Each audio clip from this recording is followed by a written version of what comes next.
What up, what up, what up, everybody? Thank y'all for coming back to another episode of the Circle Podcast with your co-host E, my brother L. What up, brother? Peace. What's going on? Yeah, man. Today episode, man, is a special one. I say one of our special episodes, I feel, simply because we get a chance to dive into one of the most underrated MCs or one of the most incredible MCs in hip hop. Career spans over 30 30 plus. years, 30 plus. Started off in a group, but went solo.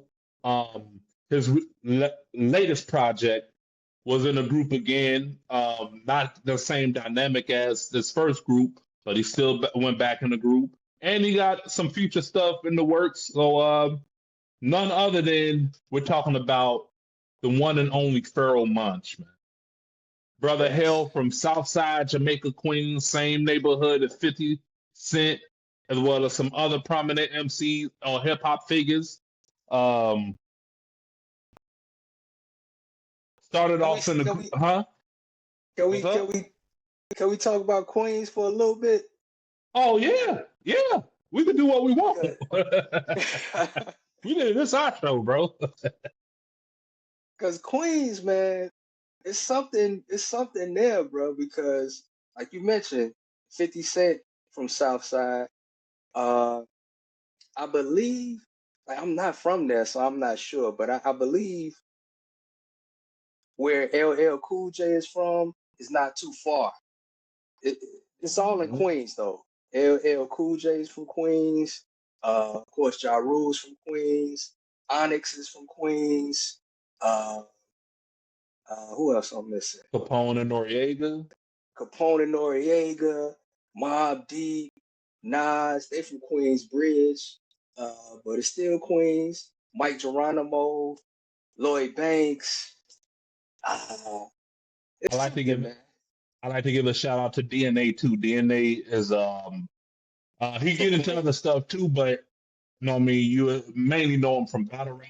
DNA is another dope artist slash battle rapper, man. He from Queens. He got a dope project too, man.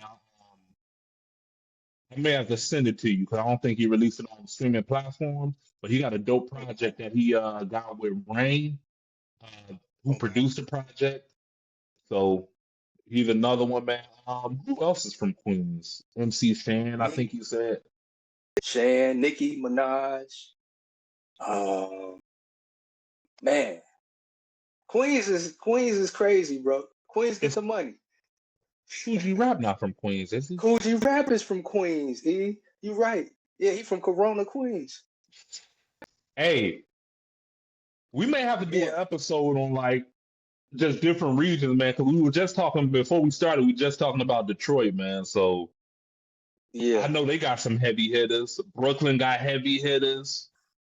Uh, Harlem got some heavy. Like we yeah, may have to focus on New York first, man. Because throughout the yeah. five That's the boroughs, Mecca. man, Yeah, bro, it's they got some heavy hitters all around, man. So that'd definitely be something interesting to tap into. And just, you know for what I mean, sure, dive for deeper sure. into it, man. But yeah, I'm sorry to interrupt, but yeah, go ahead. No, no, no, man. But you know, Queens representative from Southside Jamaica, Queens, Pharoah Monch. Um, he started off in Organized Confusion with Prince Poe. Um, they pretty much came fresh out of, they went to art school and high school together, and they pretty much started their journey into officially recording after high school. And his pops gave him a year to be professional. And that's when he just went, him and Prince Poe just went at it, man. They did a lot of their recording. They said that now about 90% of the recording for Organized Confusion was at Munch House. You know what I'm saying? Because Okay. his Prince Poe said his parents is cool, but Pharoah Monch family was more into hip hop or whatever. Like every now and then when they was doing music, his mom or pops would pop in and give their critique and everything. So um, definitely a dope origin story for him to say the least, man. Some of his influences. was Public Enemy for the political views, socio-political views and everything. Go ahead. I'm sorry, man. I don't know how we forgot, but Tribe Called Quest from Queens too. Tribe Called Quest. Legendary. Salute to Outkast too, because Outkast was influenced by Tribe Called Quest and they just made it into the Rock and Roll Hall of Fame. So salute to Yes, Big Boy and Andre Three Stats Outkast, man. Salute to them, man. Congratulations. Um, but yeah, so man. you talking about Uh-huh. Pharaoh's influences? Yeah, Public Enemy for the social political views. He used John Coltrane for like breath control and how to use his voice as an instrument. And then his early mentor, Paul C, who helped him work on their demo and everything. He taught him a little bit more about the business and professionalism. So that was his three main influences. Some of his inspirations was Cool G Rap, Big Daddy Kane, KRS-One, LL Cool J, De La Soul. So his inspiration and accumulation of all these artists, man, then created a monster in hip hop, pretty much, bro. And Yeah. Organized Konfusion, they came out with 3 albums. I forgot the name of the first one. Was it Stress for the No, first that's the one? second one.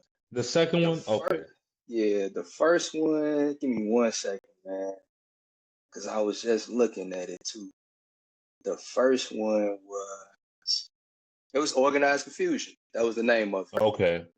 Okay, Yeah. yes. So from their first album, listening to it, it almost felt in line with what was going on with hip hop at the time. It wasn't really, to me, what I was hearing, it wasn't really no breakthrough as far as something totally different. But listening to their interviews, they said they was trying to mix who they were with their environment. So pretty much it was like slash nerd rap slash like street rap, pretty much. And they was heavy in the comic books too. And I know Pharoah, he was mainly into Marvel and drawing and everything. So that's part of where his animated style and storytelling come from. Um, they, It came out in 1991. That first album. okay, okay then. Yeah, yeah. And as y'all could tell, I mainly focused on the solo part. I didn't fully go back to the group, although I know it and heard the albums. I didn't when doing this show. I didn't fully go back into the Organized Konfusion bag probably as much as I should. I mainly focused on the solo career. Oh, go ahead, bro. I you, you know I actually like that first album, man. My only thing it's pretty long. It's almost an album, but Yeah, you definitely can hear how good Pharoah and Prince Poe are as MCs, man. yeah. This album came out in 1991, and the technical skill that these guys had on this album surpasses some of the MCs that you hear today in 2025. You know what I mean? Like if you You know, listen to some, you could say that go ahead. about quite a few of them MCs back then, though. It was just Yeah, different, bro. It was just different. bro, they was 19, they was like 18, 19, 20 years old when they put this album out, bro. And they skills is like crazy, Yeah, crazy. yeah, yeah. And I felt like they started to find themselves really in the second album. Yeah, You can kind yeah, of hear like, all right, now we established we have a name that people recognize. Now let's separate ourselves from the pack. And that's when you yeah. can kind of hear Pharoah start to slowly develop his style. And some of his earlier works remind me of Chuck D a little bit. Some of his early works Once do remind me of Chuck D a little bit. Now, when you told me that a few weeks ago, I was like, damn, I can't get it out of my head now. Because when I hear Pharoah, I definitely hear Chuck D, man. He definitely off that tree. He's off that Yes, tree, sir. Yes, sir. like vocally and with some of the subject matter that he likes to tackle. On that first album, though, I just want to highlight it was like 2 songs that I really liked. Releasing Hypnotical Gases, and there was another song called Prisoners of War. But the whole album, to be honest, man, is dope. If y'all never heard it, go press play on it. It was a real nice album, man. And like I said, you can see their skills is crazy. But like you said, man, when they got into that second album, though, that's when the C word started coming up, man. In my opinion, the C word might have to be considered for that Stress album, bro. Well, you know what? That C word gonna come back around too, I feel like. Because going back listening to his albums, that C word may come back again. I'm just warning you now. And you can give your opinion on it. Right. You give your opinion on it. You know what I mean? Although we know how you are when the C word is brought about. But yeah, man. And then Equinox came out. Now, this one, it was still a dope project. It just wasn't as commercially successful as they may have liked, which ended up from that, which ended up leading to them wanting to do their own solo careers. Prince Poe ended up doing some stuff, dropping some albums. Pharoah Monch ended up doing some stuff and dropping some albums.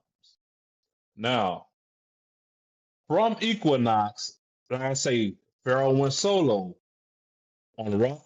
Oh. And before we get into that, I just want to highlight something that I didn't know. Pharoah and Prince Poe, they did a lot of production. They did a lot of their own production. I never knew Pharoah Monch was a producer until we did this deep dive, man. I thought that he was just this super duper MC, but turns out from the first album to now, like Pharoah Monch has always been involved in producing. Yes, sir. Yes, sir. Especially on internal affairs, man. Especially on internal affairs. That was the very first solo project that dropped on Raucous Records. He said it was a grueling process because it was his first solo project. So obviously he got to try to put this together. He said he used to ride his bike every day to Lee Stone's house, where they recorded at, and pretty much Lee Stone helped produce at least half the album.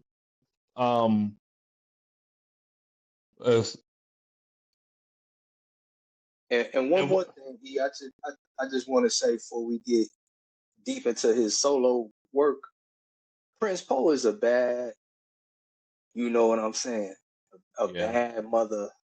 Prince Poetry is an ill MC. And I think that having him as a partner in rhyme, it pushed him, especially in those early years doing the work that they did. And Prince Poe got a solo joint that he did with Oh No, I believe, who was Madlib's brother. I believe that album came out sometimes in the 2010s or maybe before. It's called Animal Serum. But Prince Poe is ill too, so I just want to highlight and show some love to him as well. Because together, them dudes they don't get brought up in the discussion of duos. You know what I'm saying? I'm guilty of it. They don't. Because I didn't get to hear a lot of their music. I didn't get to hear their albums in real time. I heard singles, but going back and listening to their albums, they should be brought up in a lot of discussions about duos and groups. Organized Konfusion is one of them ones, man. Yeah, and Organized Konfusion was one of those groups where you knew about it, but it was so, like I said, for those who weren't around during that time, we sound like the old heads now. Whatever.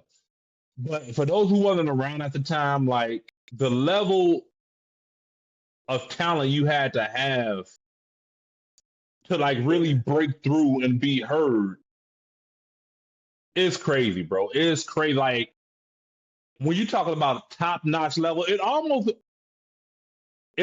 has some similarities to today as far as 24 and 25, because I feel like these years are comparable to some of the years in the 90s, bro.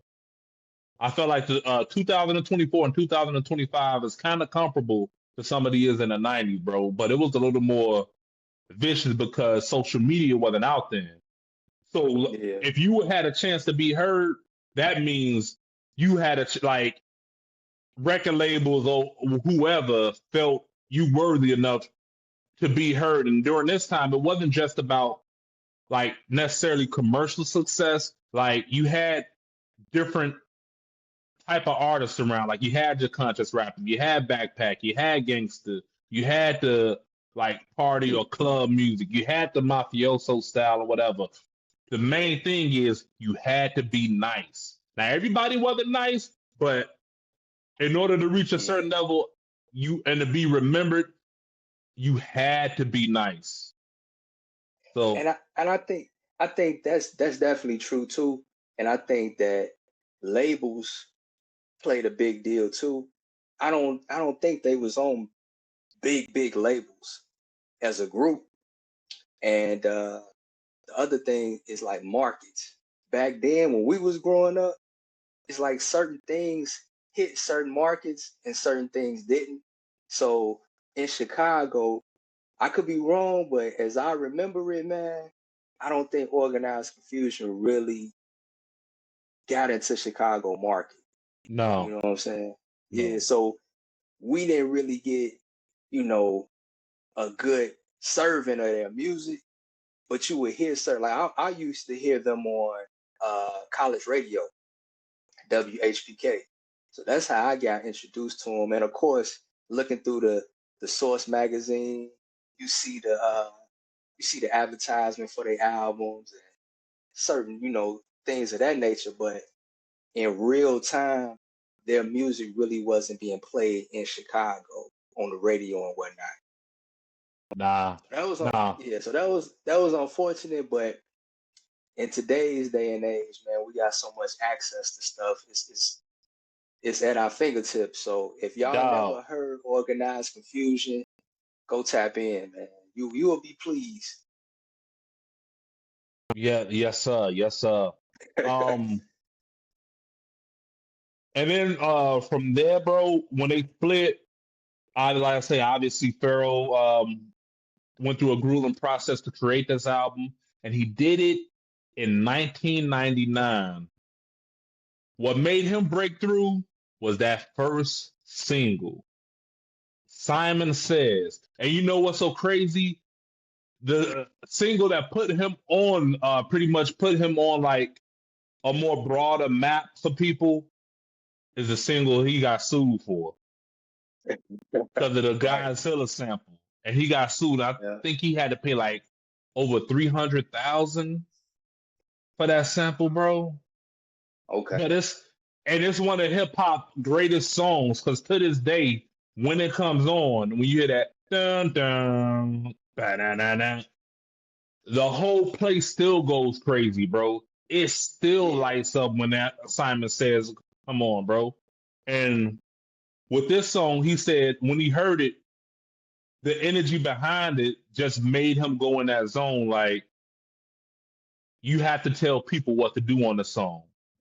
Like that's just the energy behind it, and even the tone in which he says "get the up," like he recalled it back to like a little mafioso or Italian style, like being forceful and telling you to do something. And he got that inspiration by watching all those um, Italian inspired or mob inspired flicks such as Goodfellas and things of that nature. Okay. Uh, you have something to add, bro? Oh well, this album, I believe, did it come out on Raucous?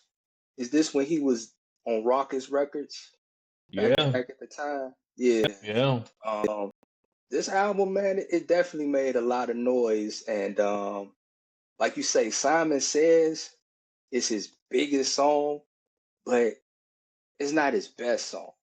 He No, has so much in the no. tuck, you know what I mean? But everybody tends to know that song or know that beat, which he co-produced. He co-produced Simon Says with Lee Stone, and it's an ill record, man. It's an ill record, but he got quite a few ill records on this Internal Affairs album, man.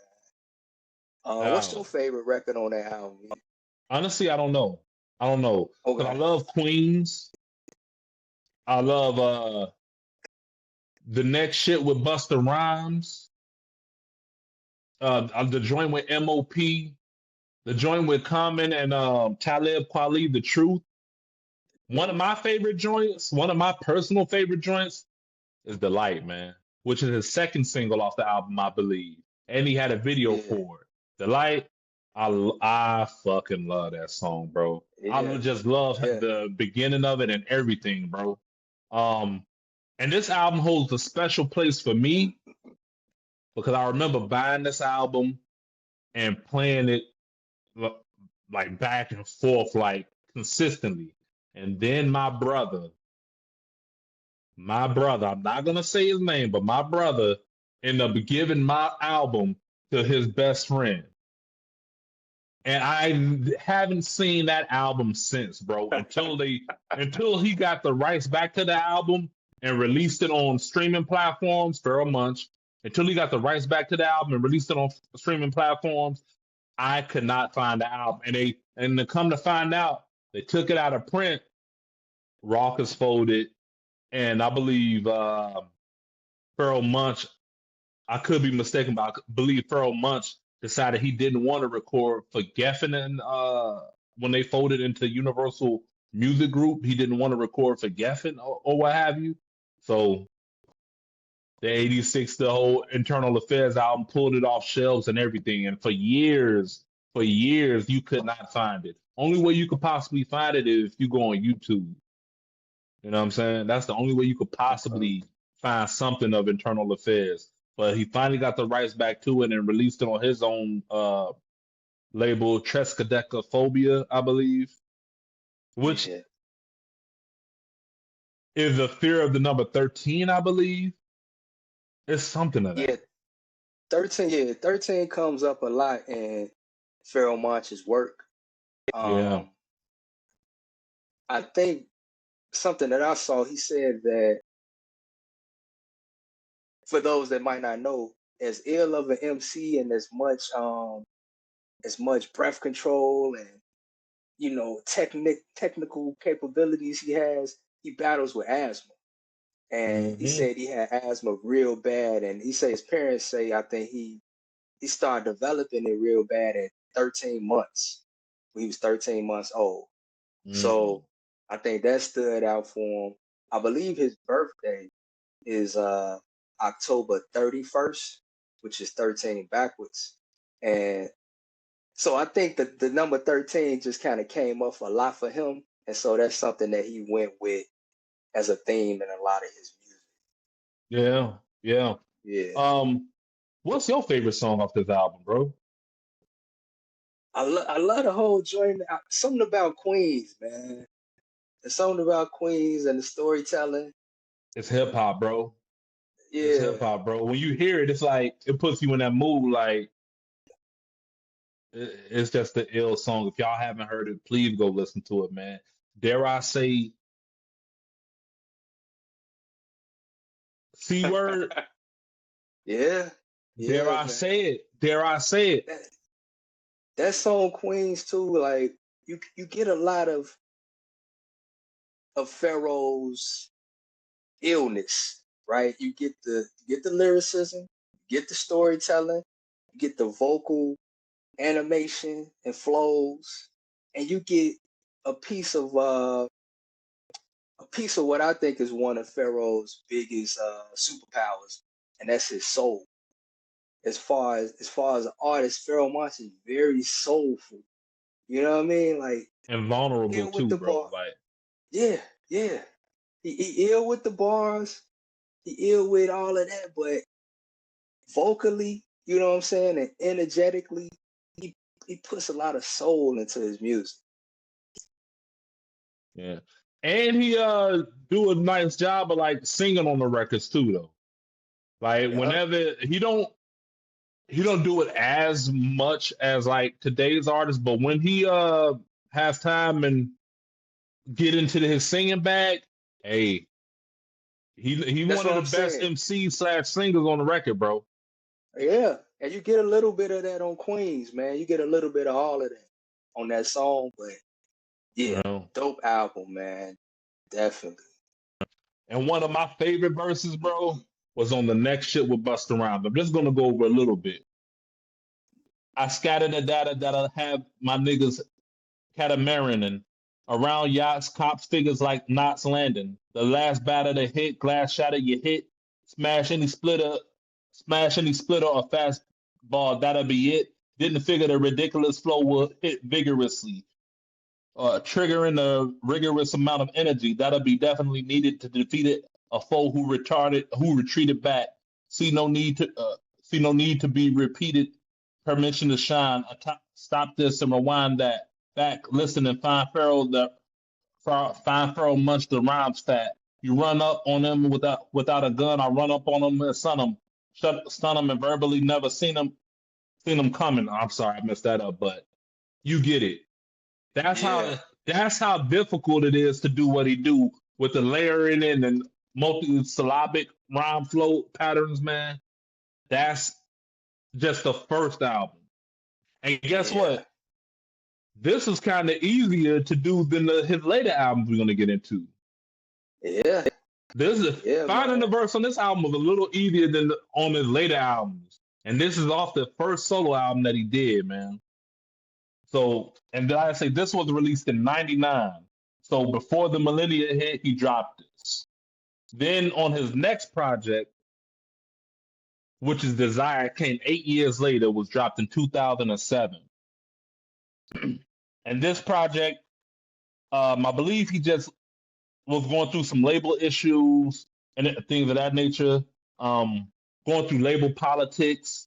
He was touring a lot, and he was holding on to a lot of music till I believe he stated Talib Kweli, manager at the time, was telling him, like, you got all this amazing music. Why are you holding on to it? Which got him back in the lab to finish up the project.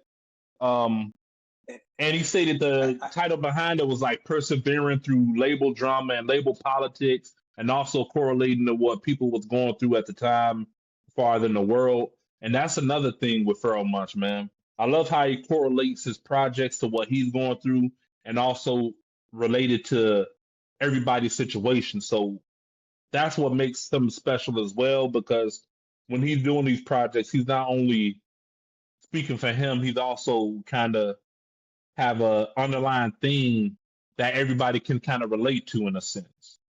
Yeah, and for the people that don't have that don't have a voice. Yes, sir. Yes, sir. But with this project, man, I felt like this was a dope project. Was it better than Internal Affairs? I would say no, but it's still a very dope project to get through, man. He has songs like Push. One of my favorite joints off the project is the Trilogy record, actually. And that's the last song on the album. It's a storytelling joint. The middle part of it is magical, man. I believe Mr. Porter, Denon Porter from D12, he produced on this album, and that's one of the joints he produced, I believe. He did a lot of work with Denon. I think it's Denon Porter, right? Yeah, Denon Porter. Work with him. Yeah, he even almost signed with Shady from something I seen. I seen an interview he did with Talib on the People's Podcast, and I don't know what happened with it. It didn't go through, but that would have been crazy. Oh, that would have been crazy. To have access, because you got to think, not even with Shady Records, you got access to a Dr. Dre production. You got access to maybe like a 50 Cent, that Queens connection with 50 Cent. Yeah. That could have been dope. That would have been crazy. Yeah. I was about to mention something about 50 Cent. It was going to be great because I want to do an episode on the second album. His second album. I want to do it, but we'll get back to that later. Yeah.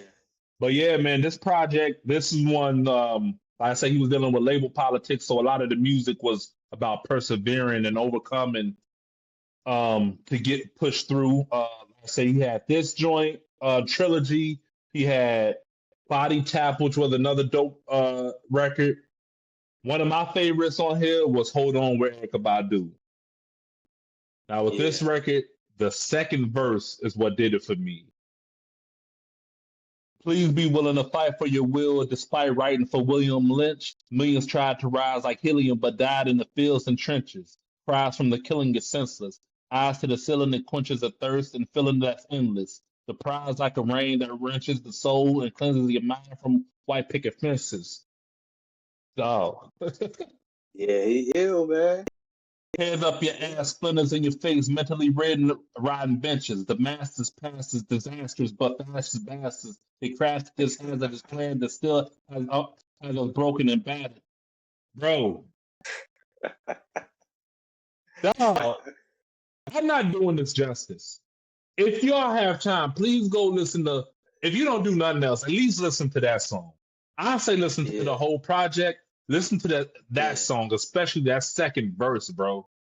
Like, and he has asthma. yeah, He has a severe case of asthma while doing this, which is also a theme that's spread throughout his album because he talk about it on multiple records throughout his projects, yeah, bro. Like the man is amazing, bro. yeah. The man is One thing amazing. I want to highlight something too is it's certain artists today that get a lot of praise for having a lot of creativity and connective tissue between all of their releases and albums.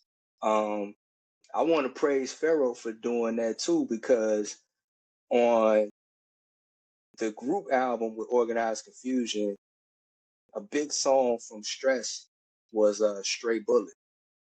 When Yeah, he rapped in the verse, he was a bullet, and describing the carnage and the destruction that follows and comes from gun violence. But that was a theme that he's carried through other songs and other albums. And on the Desire album, he has a song called When the Gun Draws. And he further delves into the gun violence. And when we get to the next album, War, or it might be in PTSD, but another album that we're gonna talk about coming up, he discusses gun violence again. I think it's called, the song's called Damage. That might be on PTSD. But I just wanted to highlight that other artists get praised for that, which, and it's dope. But I want to make sure that we throw Pharoah's name out there, because he's just as ill as your favorite MC is. Whoever your dog. favorite MC is, anybody that's listening, anybody that's watching, if you new to hip hop, if you old to hip hop, whoever your favorite MC is, Pharoah Monch is just as ill as them. And another thing we was talking about his influence from Chuck D. He has a song on here, the design album called "Welcome to the Terror Dome," where he emulated Chuck, kind of summoned Chuck D on the track, if you will, where he was kind of rapping in this cadence and tone and flow. Yeah, Beautiful the record, man. remake. Beautiful record. That's a Public Enemy song, I think, originally. Yeah, yeah. He Kind of liked to just call it the flipped it. remix. He liked to call it the Yeah, remix. So yeah. definitely a dope But it's dope. project, man. Definitely a dope Yes. project. And Yeah. from there we get into his third project, man. Third project called War, acronym for We Are Renegades. Now this is his first project after the whole label drama and everything. This is almost like him going to raging against the machine, pretty much, if you will, going against the establishment. He dropped this on War Media. Uh, this came out in. I got to do a better job of being organized with In this. 2011. It came out in There you 2011. go, my dog. But yeah, it came out in 2011. First independent project, I say. First independent project. Um, he decided to go deeper into this album and speak about his issues with having asthma and recording and trying to eat better and exercise to make sure you have enough breath control and enough stamina to get through his performances because he was touring a lot. Um, he wanted the album to have a grime and a grit, And this album pretty much was recorded all over a house, pretty much. Like he recorded in bathrooms, kitchens, because it was an independent release. He didn't have the budget to get into these major studios or food budgets or things of that nature. So he had to do what he had to do. And he said that feel like recording these different off-brand places or what have you gave the album, helped give the album that extra oomph that it needed for him to record and to get his message across. Now, before I get into one of my favorite verses on this album, you wanted to add anything? I kind of feel like I could be wrong, but this might be his best album. That's going to be an interesting topic because I feel like his next one after this is his best project. Oh, okay. Okay. Yeah. Now this one. So, Go ahead. I mean, I just feel like so the War album to me is kind of like a continuation of the Desire album, but I feel like it's a elevation. Like whatever he was working on and getting that on Desire, I feel like on War he stepped it up. Pretty much every song on here I feel is just hitting, man, damn near. Lyrically, subject matter, is possibly as a whole album, I think it's his best. I think lyrically, 13 is his best work. But I feel like War though, as a whole album though, production and lyricism might be the best, man. But it's a dope album, man. If you haven't heard it, go press play. So if it might be his best, and we threw the C word around for internal affairs, are we throwing the C word around for this one? I'm inclined to entertain it. Yeah, I'm definitely inclined to entertain it, man. For sure. I think internal affairs kind of get the C word talk because of the impact. You know what I'm saying? And the notoriety of it. War is lesser known. It has less of an impact, but the quality of it is definitely C word. It's up there. It's up there, man. C word talk. And one of my favorite joints on there is Calculated Amalgamation. I love that, bro. He come right. I love that, bro. Especially after you got Idris Elba doing the intro, and it sounds like some type of dystopian or end of the world type of speech he's giving over this like digital or digital sound in the background, sound like the Matrix or something, bro. And then he come in with the drums and everything, bro. It's a beautiful thing. And we talk about intros on one of our previous episodes. Yeah. Hey. But one of my favorite verses from this album, it comes from the first verse off of Shine. Okay. I also had a few. Yeah. Shine, bro. I was listening to this a few days ago. I was driving though, because I wanted to text you and say it, but I didn't because I was driving. I promise I played Shine like 3 times in a row, bro. Bro. And once again, I'm going to recite these lyrics, but I'm not going to do it justice. You got to go and listen to this man. Look, man, do not get my block pissed. We blast your brain. $200,000 whips and chains. Crooked cops, Crips, crack cocaine. Tupac, Chris, I'm still feeling the pain. 7-year-old girl shot and slain. What does it all mean? We go insane in the struggle. The stress make him add panic. Where I'm from, we do not eat organic. You see, my mama cannot afford Whole Foods. She breaks fast for the bread and call it soul food. Where I'm from, no one runs when funds run low in lump sums. We chose to dump dumb bullets. We live in humdrum in a slum with some concealed stun guns. The words mum for fun, son, conundrums ain't pretty. In the cesspool called New York Shitty. I call it that because it smells like shit. Smell like shit. But you see how it was stuff. You have to listen to it. I'm not doing it justice. I am not doing this man justice, but You gotta listen to him, man. he dropped his first album in 1999. This came out in Yeah, 2011. That's 12 yeah, years, and he's still displaying this level of penmanship yeah. throughout, throughout.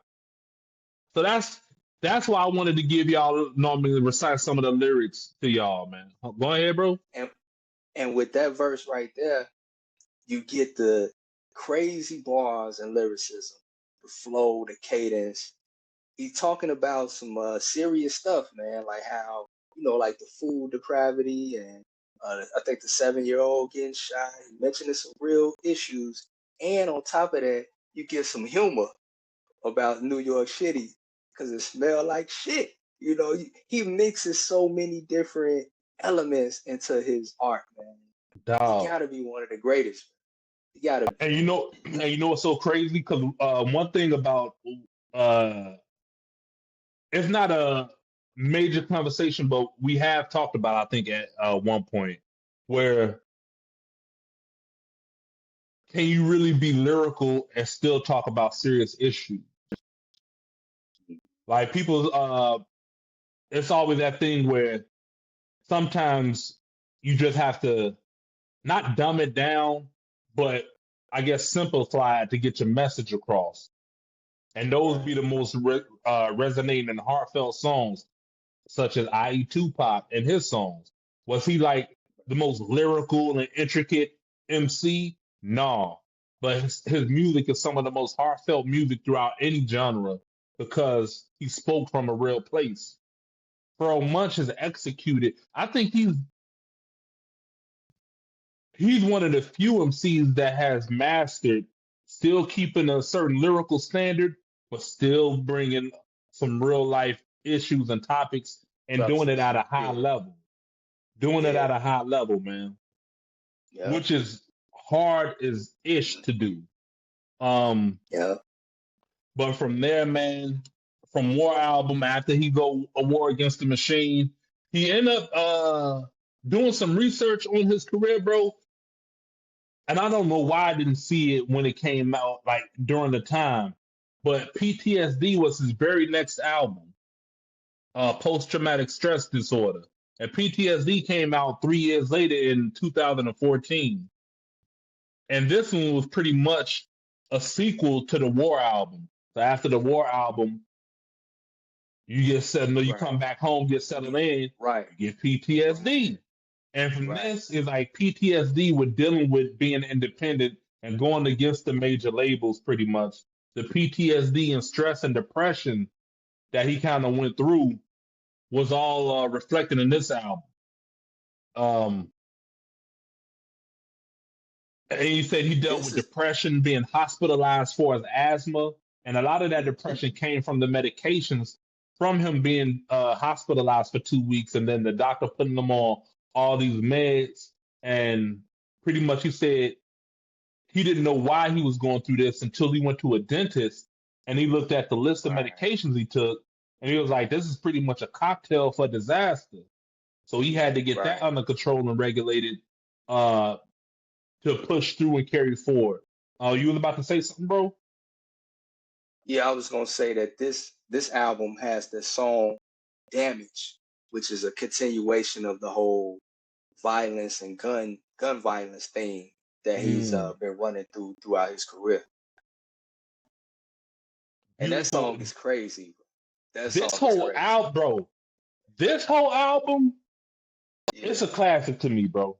I don't give a damn what Okay. anybody. It's a classic. Okay. I'm gonna go out and say it. I'm gonna go out Yeah. and when I listen to it, I put it on and I press play. I'm like, wait a minute, bro. Yeah. I'm talking about the production, and it's a dark album, bro. Yeah.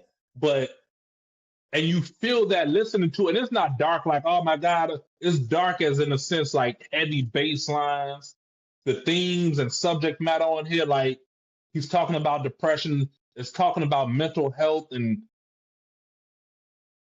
dealing with his health issues, also dealing with mental health issues. It's just a beautiful, dark album, bro. And he got different Yeah. songs on here, such as Time 2, Rapid Eye Movement, Scream. It's a beautiful body of work, man, and I encourage everybody to go listen to it. I'm calling it a classic. I don't know what my brother gonna say. It really don't matter. I'm calling it a classic because I know what he's gonna say. But I got an idea. I know what he's It's, gonna say. Let me not say that. nah, But it's up there, man. it's I a think I like War more, but they both really good. He got a great man, bro, discography, man. man, He got a great discography. man, bro. Um, and one of the songs on here that I love. Oh, he's one of the verses. Let me say one of the verses. I say on Rapid Eye Movement. His first verse on Rapid Eye Movement. Vocally twice as magnifying as ever hearing Chewbacca scream through a megaphone with the significance of Dr. King. Philanthropy because I'm trying to see. Man United without referencing UK soccer teams. My philosophy, prophecy, the opposite of Mephistopheles. I inside of Isosceles. Sent to Earth to warn of environment atrocities, and nobody can copy me. Stop it. It's not possible, or probable that it's only philosophical mockery. Strange. Change copper to gold. Switch properties. Bang. What? That nigga too cold, man. Jesus Christ, Yeah, man. yeah. 2014. 15 years later, and he still keeps that level of intensity and lyricism to a high level, bro. 15 It's years later, crazy. and he's It's still doing crazy. this. Now, after that, um, then came his 13 album. And 13 was Yes. released. When was that released? That was in 2021, if I'm One, I not believe. mistaken. 2021. Hold on. Yep, 2021. So 7 years later, after PTSD, he released the 13 album. Heavy rock influence. He linked up with two brothers. Let me see. I got my notes right. He linked up with the drummer from. I didn't write their names down. I'm sorry, but he linked up with Jack, the drummer from Jack White, and another brother for bass, um, to create this project. He pretty much had this 10 years in the making before he dropped. So around 2011, that's when he started brainstorming on this project here. Um, the bulk was done before or pre-pandemic. So before even the pandemic hit, the bulk of the recording process was done. Um, and a I just magnificent. Oh, go ahead. that's what I was gonna say. The title of the album, a magnificent day for an exorcism. Mm-hmm. Yeah, man. This And album, bro, what the heck? crazy. And the title meaning behind the album, he was exercising past atrocities and evils in the country. But before you move forward, you have to deal with the past, and that's where the title comes from. A magnificent day for an exorcism, dealing with different atrocities and things going on in the country with Trump. Um, and I believe we was fresh off of war, if I'm not mistaken. I want to say, and dealing I with know the economy and things of that nature. he was right in the we was right in the thick of the pandemic, Yes, sir. and that Yes, sir. yeah, And it was, like I say, it was heavy rock influence, heavy social political themes throughout this album, man. It's a beautiful album. If you get a chance to listen to it, I would say out of all his albums, this is probably the most abstract and intricate as far as his lyricism is concerned.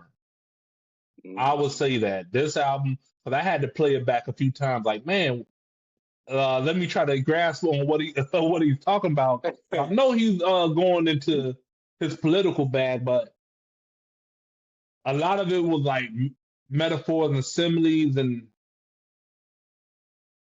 it's a heavy album. It's an album you It's just heavy. can't just play and no, I mean, let it play in the background. You gotta listen to it and give Gotta it its listen. just due, man. You gotta listen to it and give it its just due. Um, before I get That's why I into was saying. go ahead. That's why I was saying. I think I think this album in particular is his best like lyrical album, Mm. or it could be considered that because he was really sharp on here, man. It's like Yeah, a man. class on MCing, and on top of that, the subject matter was so relevant and and real. You know what I'm saying? He wasn't talking about, and no disrespect to other artists, but he wasn't talking about, you know, some of the more frivolous topics. He was talking about dealing with police brutality. He was talking about politics. He was talking about, you know, mental health again, you know, just like real things, man. Yeah, And man. he did his thing on this album. Man, bro. They even got a website for this album, which was crazy to me, but very dope project, man. One of my favorite verses off the album come from the song Magician, The Magician. And the Yeah. first verse, I'm gonna mess it up again, but listen to it.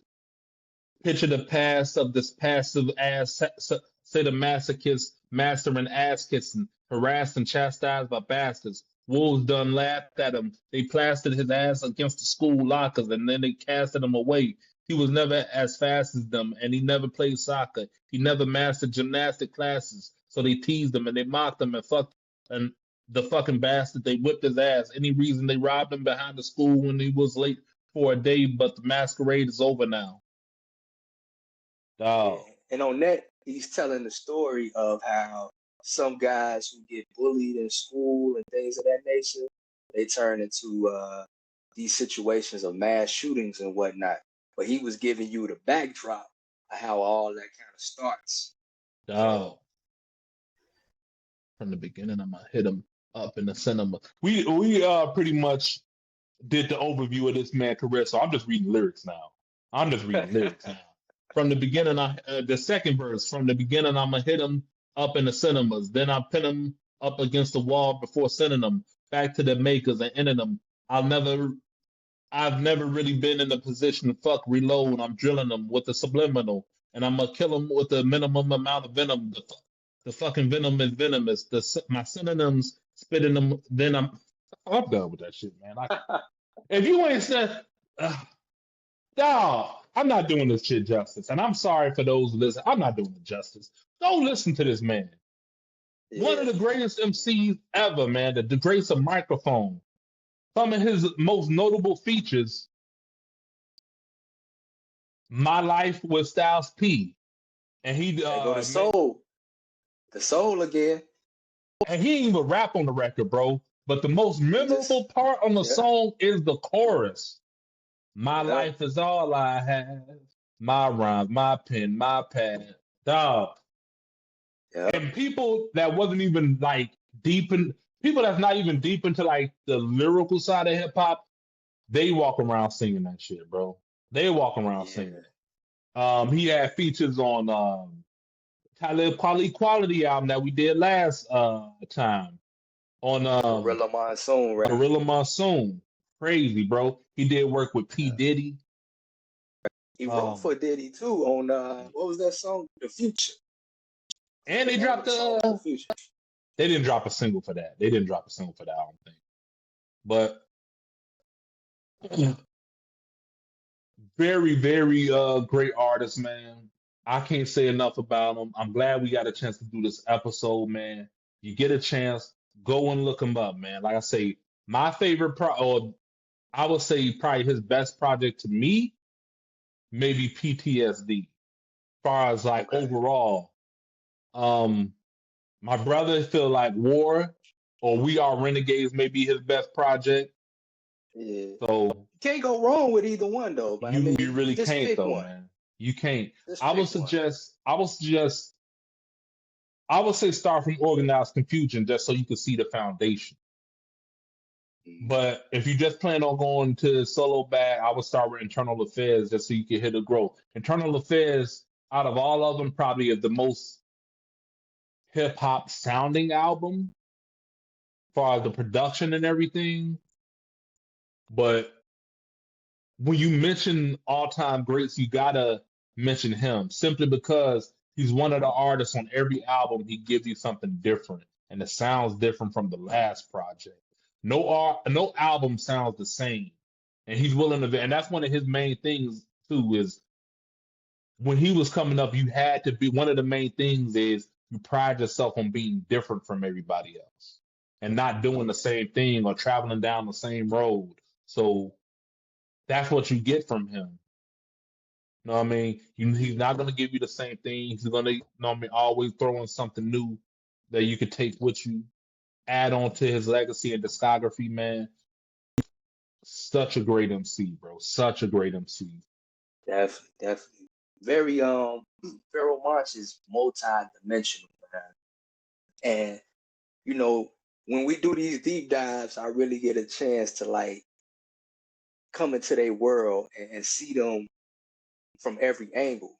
And so with Pharoah, you kind of see, okay, he's highly intelligent, you know what I'm saying? But he also got some street aggression and edge in his music. He's also on a socio-political path as well, where he talks about these different issues that the community, the Black community and the oppressed communities go through. And again, like I say, the soul, I hear a lot of soul in his tone vocally. I gotta just say, man, if whoever you like, again, I said it earlier, whoever's your top, Pharoah Monch is right there with him. He's right there with him, whoever that is. I got a question for you. And you know what? We may have to do an episode on diving into like MCs, like also using their vocals to sing on records as well, man. We may have to do a episode on that. I got a question for you. This is not to start anything because I know they cool and you know it's all love. This is just two hip hop nerds, two hip hop heads, you know, having a conversation. As far as like that attribute of like rapping at a high degree, but also bringing a soulful sound whenever they choose to sing. Yasin Bey or Pharoah Monch? You don't have to answer.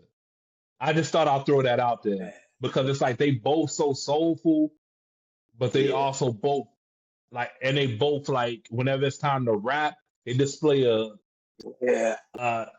exquisite level of lyricism, bro. That's a tough one. MCing. Yeah. It's a tough one. I'm not gonna answer it. I just thought I'll throw that out there just to get the brain working. You know what I'm saying? Yeah. I don't know if he That's ever tough. won a Grammy or not. I don't know. I don't think so, man. One other thing I want to say, like, as I dove into his work, man, Pharoah to me, he sounds like a villain, bruh. It sounds like I'm listening to a super villain sometimes. Just the way that he executes. But he has a good heart though. But he gonna pull you to the dark side, bro. I'm trying to think. Did some because while I was looking at interviews, did somebody mention the villain in their title for Pharoah Monch or something? I gotta look it back up again because you saying villain triggered a thought, and I'm triggered something, and I'm like, maybe. It's a few MCs that give me that vibe. Another one that give me that vibe is Pusha T. Because I was thinking, like, man, if them Pusha two T got is on a the villain. record. Pusha T is a villain, bro. Yeah. Hey, another MC that's exquisite level of lyricism. Pusha T is a villain, though. He be talking to people's souls, man. Jesus Christ. You run from the spirit of repossession. What? How do you? I feel like Pharoah do that too, man. You know, it just, yeah. Not to the level of Pusha T, though. No, I mean, it's different. Like Pusha T is more, it's more direct to certain individuals, you feel, but like the way Pharoah tone is communicated, it's like, man, it's so dark, bro. Like think about racist on the on the 13 album. Yeah. He got into character, and it was like kind of scary, bro. He gets into character on these records, bro. Yeah, man. And like I say, he was heavy in the comic books. He did speak on that he was heavy in the comic books. I know one of his favorites, or one of his favorite comic book characters is Doctor Doom, man. Doctor Doom. Okay. So yeah, man. But what's the song? It's another song. What's the name of it? you know, we could just go through lyrics now. Face to face. It's off the 13 album. Yeah, dude, he's a villain, bro. I may have to go listen to 13 after this, man. Jesus Christ. He's a villain. Man, bro. But yeah, man. Hold on. Bro, I think, yeah. Oh, go ahead. No, I was going to wrap up the segment, but go ahead.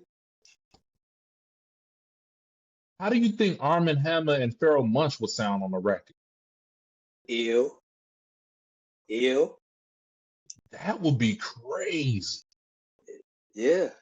It would be ill, bro. It would be ill, man. And salute to you for putting me on the Arm & Hammer too. Salute to you because you've been putting me on this fourth quarter wrap up is going to be good too. Yeah. And the top 10 of the year, top 10 albums of the year, it'll be interesting, man. Yeah.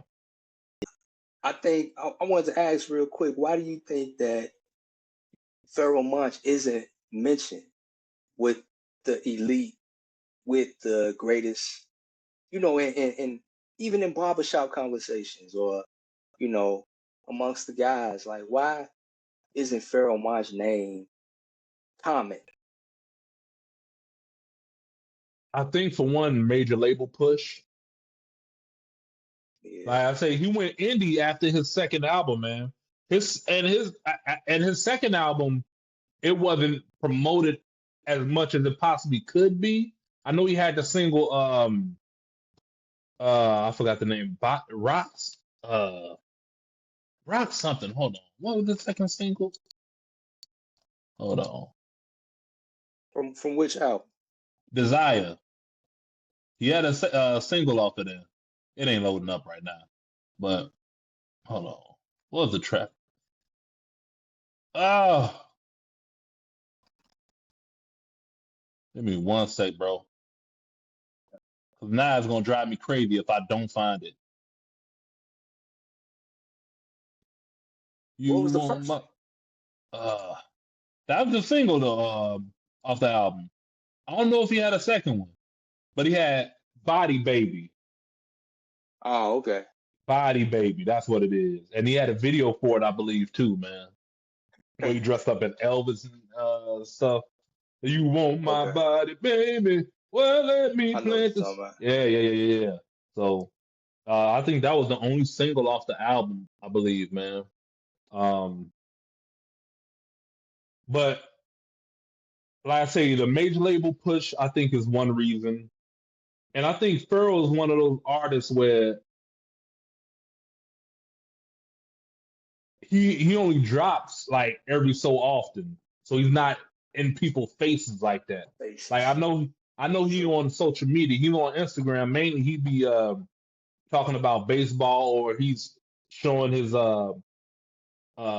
action figure collection and everything. So and from what I see, because I follow him, he doesn't really push the music like that as much as he do like just other stuff, like stuff that he's into. So besides that, bro, I honestly don't know. Bro. I honestly couldn't tell you. Because when people mention some of these other MCs, bro, I'm like, dawg.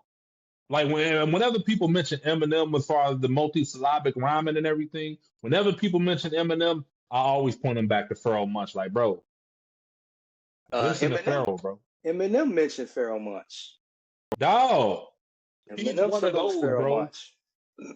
Pharoah Monch is your favorite rapper's favorite rapper, bro. He's one of those types where he may not have the critical acclaim as much as everybody else, but those that know MCing, he's one of them guys, bro. He's one of them guys. So I certainly he's actually with the new album, with the new album he's working on, External Affairs, that's supposed to be released through Rock Nation, I believe. Rock Nation got something to do with that. Right. So hopefully Right. this album could push him in that stratosphere. And I know he say this one is supposed to, and I know this one's saying he's supposed to go back to like that grime and grit and heavy 90s sample of External Affairs, of Internal Affairs. But it's supposed to also show growth as well. Like it's been over 25 years or so. Like it gotta show some type of growth. So I'm excited for it, man. I can't wait for it. Supposedly it's supposed to be some surprise features on there. You know what I'm saying? And with Rock Nation, hopefully they could put, enough money behind this album where it could give that shine. Maybe not to the level of Let God Sort Them Out, but somewhere close to that, man. Because Let God Sort Them Out, Rock Nation got a hold of that, and you see where that's at. Yeah, I can't answer the question that I asked you myself because, I mean,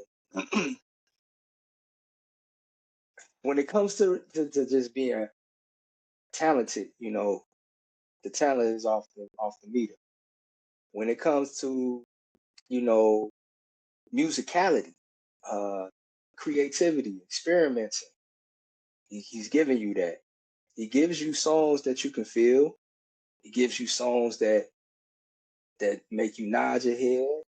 He touches on real subjects. He got songs for the ladies. He got songs for the ladies, yeah. He got a good discography. You know what I'm saying? Like you could just pick an album. It's going to be solid or it's going to be amazing. I mean, I don't know why he doesn't come up, bro. I don't know. Who knows, bro? And it was crazy because off his first solo album, he had 2 songs. So he's not a one-hit wonder type of MC because The Light got played. The Light, and when that come on, people love that record. He had a video for it and everything.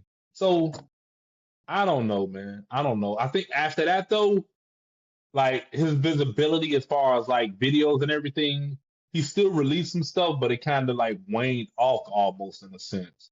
But you know what I mean? Whenever I know he came to Chicago a few years ago and he performed at the Subterranean. And I forgot what I was doing that day, but I was so mad I couldn't make it.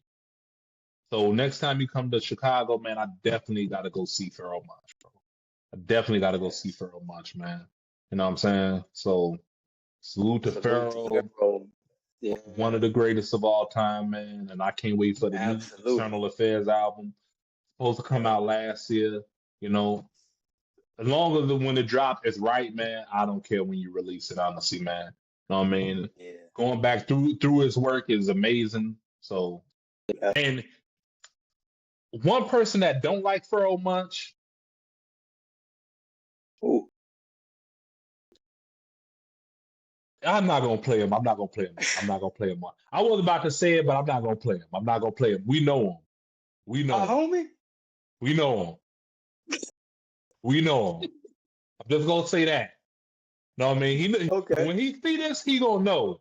I'm not gonna play him, not gonna play him. But salute to our brother. But maybe he'll come around, man. Maybe he'll come around. I ain't got time for people. You either get it or you don't.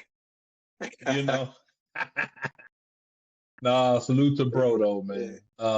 Yeah. But yeah, I don't know if he dropped any have won any awards, man, or any Grammys or anything. But I do know who have been nominated for Grammys thus far.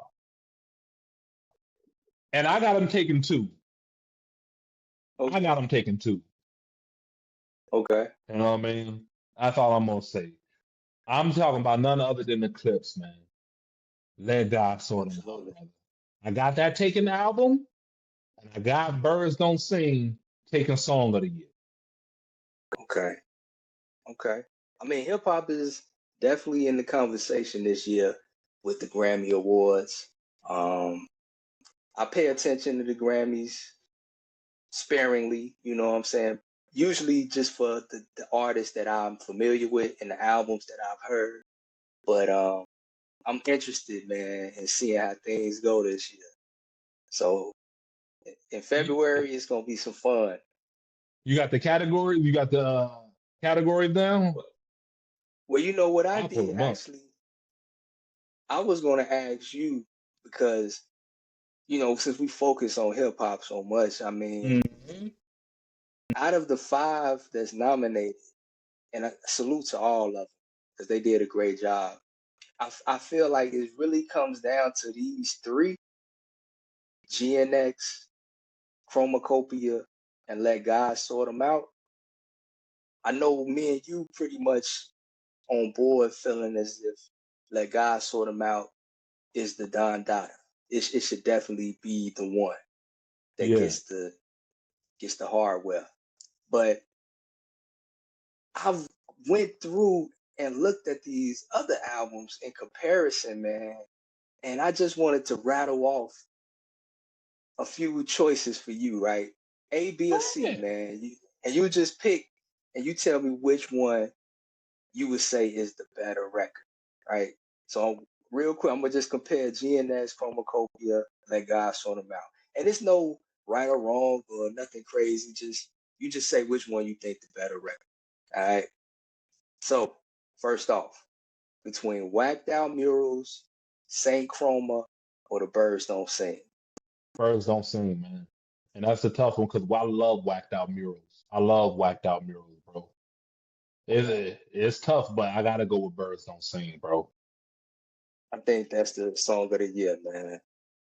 Arguably. Next, Squabble Up, Ratata, or Chains and Whips. You know we gotta go with Chains and Whips, man. You know we gotta Okay. go with Chains and Whips. Okay. I personally struggle with that because I actually really like Squabble Up a lot. Squabble Up is dope. It's dope. But I will go with you, man, that Chains and Whip is probably the one. Now, this is a little more And interesting. in all fairness to Tyler, I'm gonna have to go back and listen to Chromacopia again. In all fairness to Tyler. Okay. Yeah, Know what I because mean? this one of the ones, man. It's one of This the ones. Tyler put together if he don't do nothing else, putting together an album. Yeah. So here go another. Luther, Noid, or POV.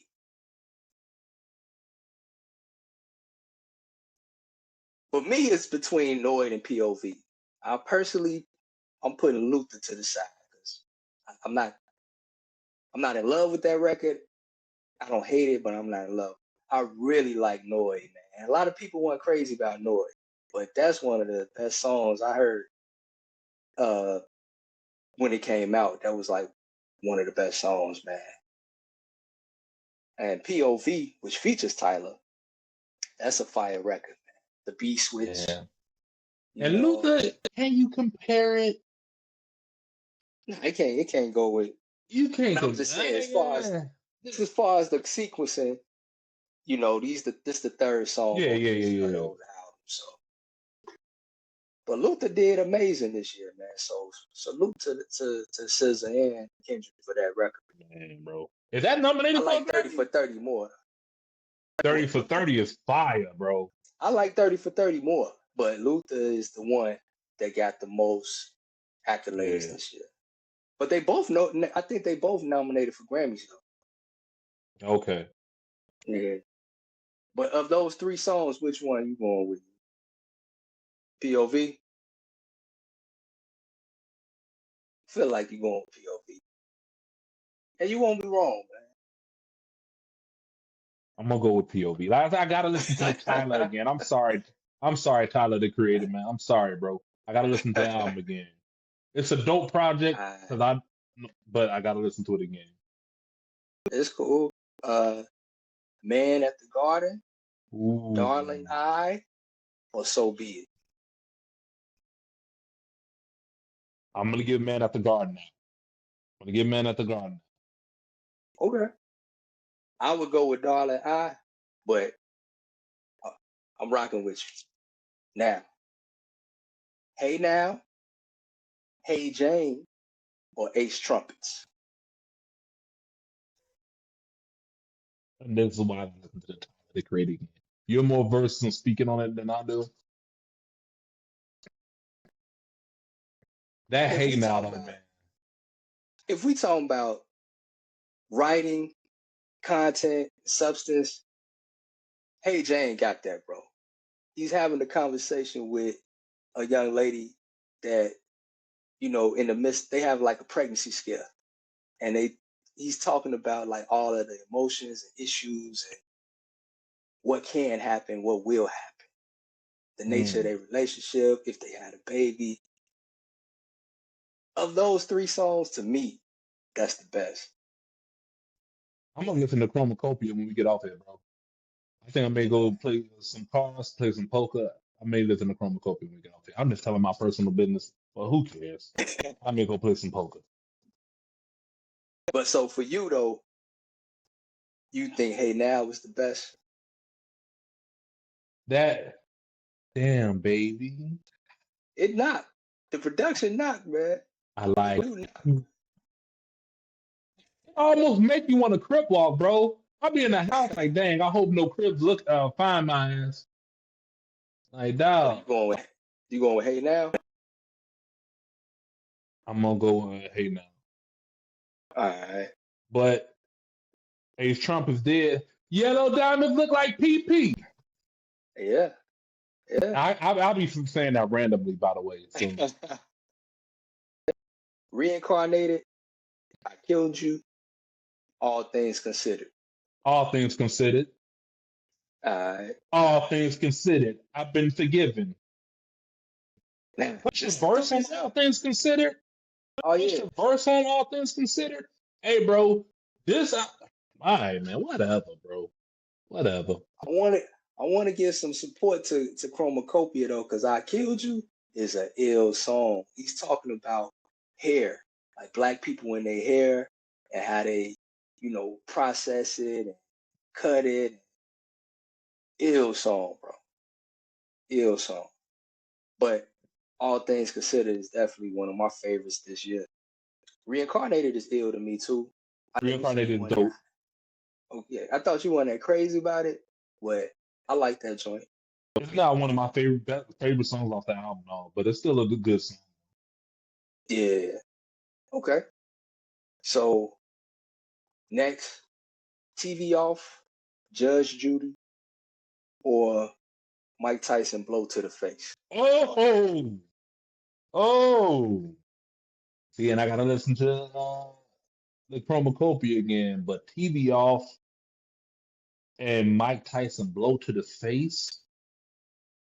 Judge Judy is Tyler talking about not judging people when they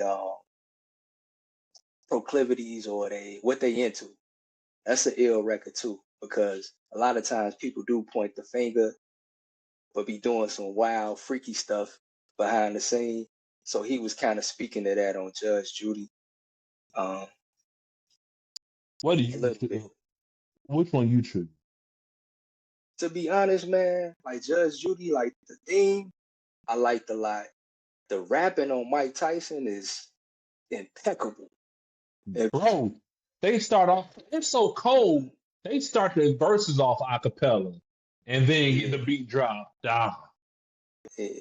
But I gotta say, man, as I've been going back doing this exercise, listening to GNX more, Huh? it's definitely better. It's getting better to me. Oh, I would okay. probably Okay. I, I would probably pick TV off out of those three, just as I far as the respect that because impact. TV off is hard. TV off is Yeah, hard.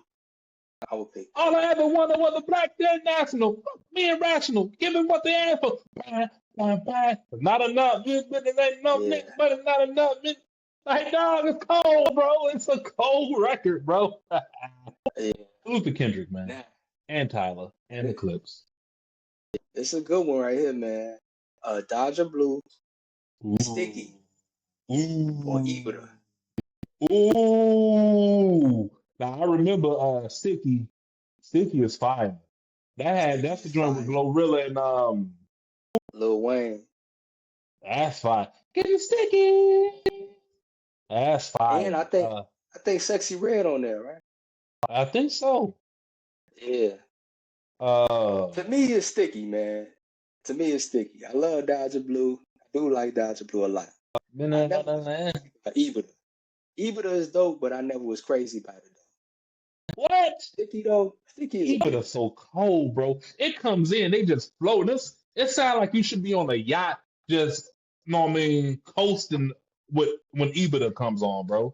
It's not like you need to be on a speedboat or something. Which one you picking? Dodger Blue, Sticky, Sticky, EBITDA. Ibra.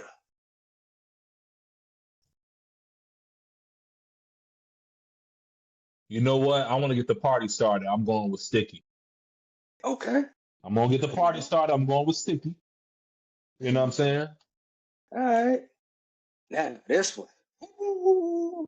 And see, I'm mad that you don't have the Chromacopia fresh on your mind because this would be a good one, man. But going with Peekaboo, take your mask off, or FICO. FICO. Okay. It. Peekaboo I think it's cold a though, lot. man. Hold on. Take your mask off is cold too, bro. Take your mask off is about people hiding their, you know, who they really are, man. I don't know, bro. But if I had to pick like the rapping, I would probably go with FICO myself. But Peekaboo is crazy. Take your mask off is Yeah. crazy. And I'm interested in this AZ Shike album, man. I Yeah, know. he got a lot of music though. He got some Yeah, music out. I'm gonna have to But you dig say into FICO? some of his catalog, man. Yeah. Okay, here we go. I already know who got this one, man. Hard Part 6, Tomorrow, or Inglorious Bastards.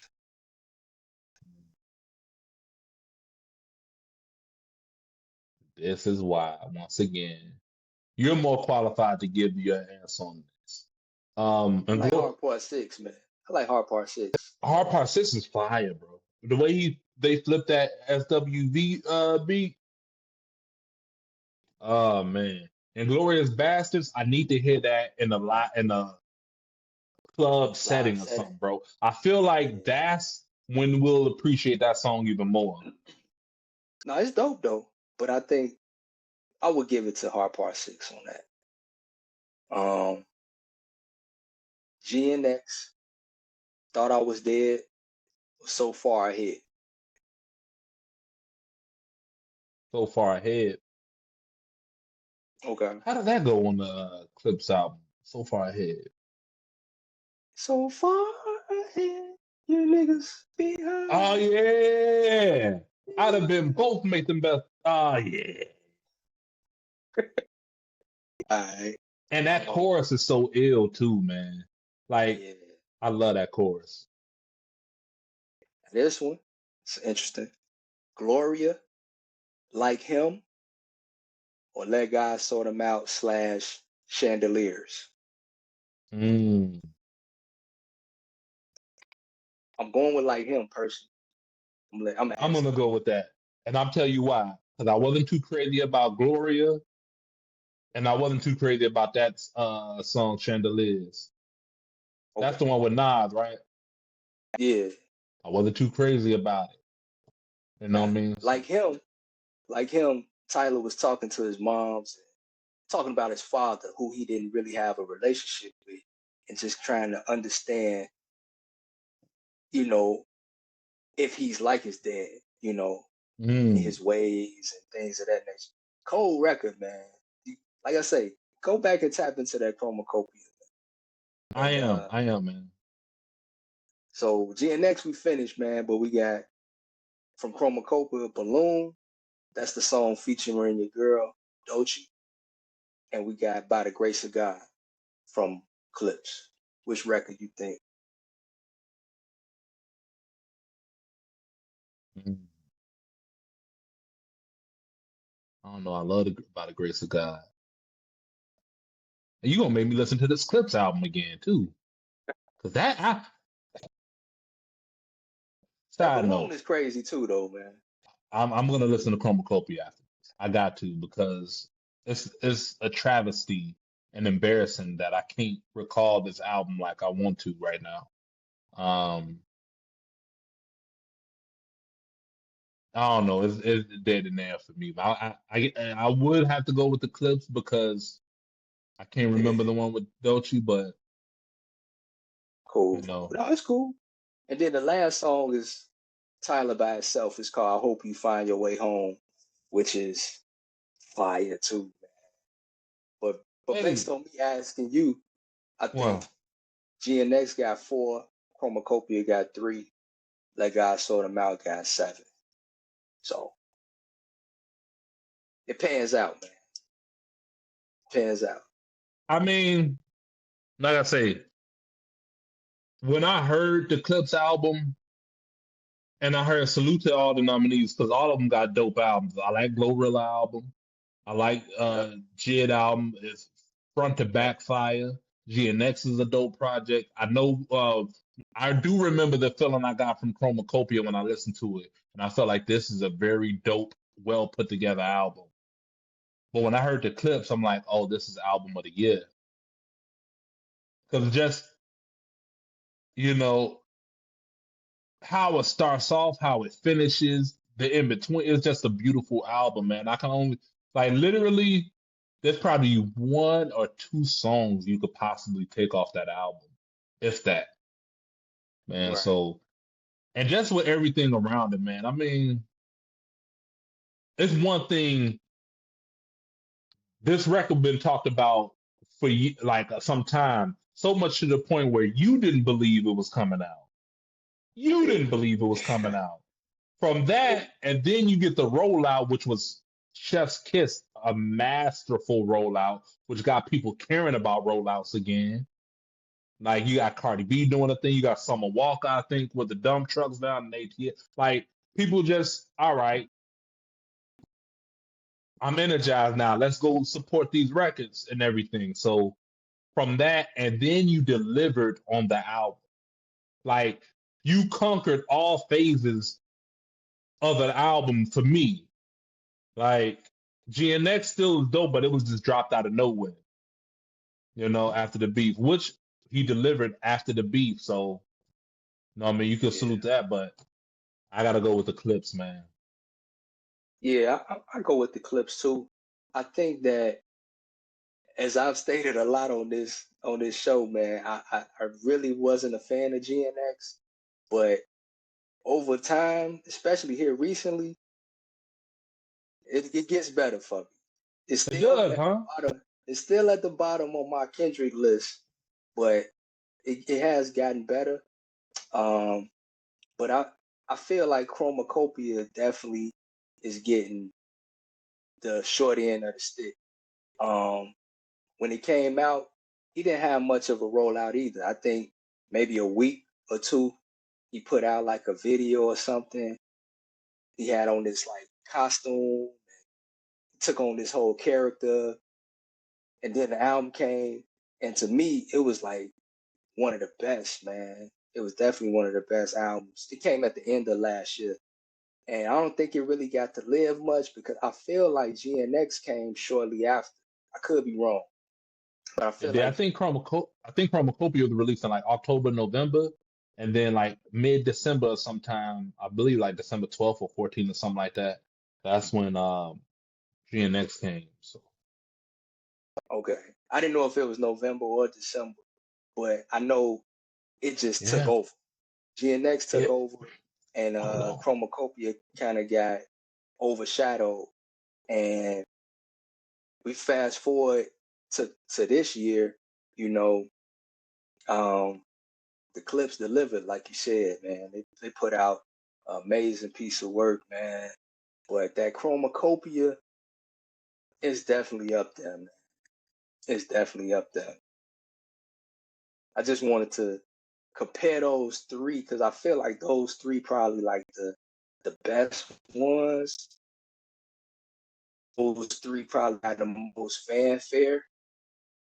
I just was curious on if we did track for track, would it still line up with what you thought? And it did. I think that Tyler could have got a few more numbers on the board, but I was just asking you though, man. It was dope to hear the comparisons. And I stand corrected. I stand corrected on GNX. So CHROMAKOPIA came out October 28th of 2024. Okay. GNX came out November 22nd of 2024. I felt like it was in December though for some reason, but either way, or maybe because my people was blasting all through December or whatever. But yeah, man. And it low key hurt going against Whacked Out Murals because I love that record, man. From the ladies singing on it in the beginning, then that boom, that slowed down Friends beat. Yeah. So it's hard. You can't beat Birds, man. It's gonna be hard to beat that. Wow. Crazy. Yeah, you got anything else, E? Man, if y'all haven't already, go follow the LYD Foundation.